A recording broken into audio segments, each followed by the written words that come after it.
I am here with one of my good friends from the Light Cellar in Calgary, and he is an amazing expert on superfoods, on eating things that make your body feel amazing. And the Light Cellar is a store that has classes. They sell all kinds of amazing foods that energize and heal your body. And so today I'm going to be talking to Malcolm about some principles of intuitive eating. Probably about 4 years ago, Malcolm was my first kind of foray into superfoods and not just, I guess, choosing foods because they make you feel good instead of just choosing them because you think you should, or because it's what you've always eaten, or because it's what you're craving, even though it's not good for you. So welcome, Malcolm.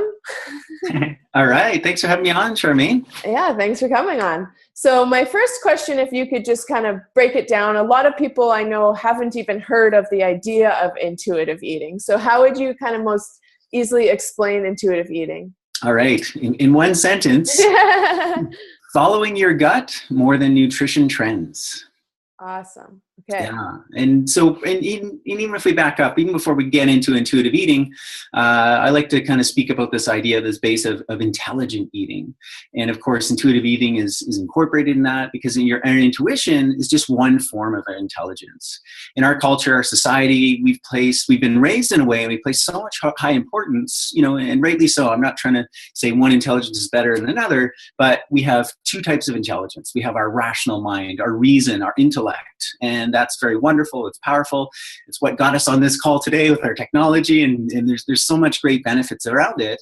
However, that's the dominant thinking that's in our culture and society, and that's what we kind of highly praise the most. However, we have this other side of ourselves, the intuitive sense, this feeling, this inner knowing, and we all have it. It's not very well recognized in our culture, and it's not very well cultivated as it might have been in the past or within other cultures around the world. And we've all had that sense, that feeling, right? I mean, it's like you go into someone's home and it's like, it feels good, or you go into a restaurant, it's like, maybe we should eat somewhere else. You get those kind of like off vibes. And especially when it comes to food and nutrition, there's a time and a place for our reason, for our intellect, again, our scientific understanding, that's wonderful. But really the place of our self-nourishment comes from that sense of feeling, that gut feeling, right? Because it is all about our gut and our bodies.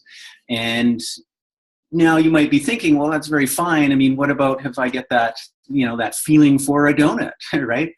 When one could argue of like, well, if I just followed my gut and ate whatever I wanted, that's what got me in the mess in the first place. Mm-hmm. So we need a base of what I call intelligent eating to lead to a space of intuitive eating.